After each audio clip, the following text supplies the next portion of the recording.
Movie বানাতে চাও কিন্তু কোন ক্যামেরা নেবে বুঝতে পারছো না? Let's fix it in 60 seconds.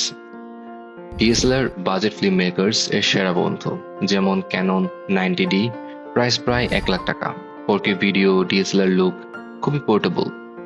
Mirrorless camera যেমন Sony A7, price 2.5 to 3 lakhs, small size, great low light performance, perfect for travel film makers.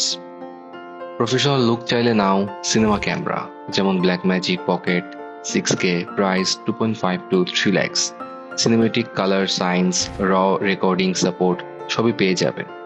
R red কমোডো, সে তো 6 থেকে 7 লাখ টাকা, কিন্তু তার কোয়ালিটি এবং ভিডিও ফুটেজ অসাধারণ। হলিউড স্টাইল চাইলে RELX মিনি নিতে পারো, প্রাইস 50 লাখের উপরে। IMAX তো আরো বাইরে, এগুলো রেন্টালে পাওয়া যায় মোস্টলি।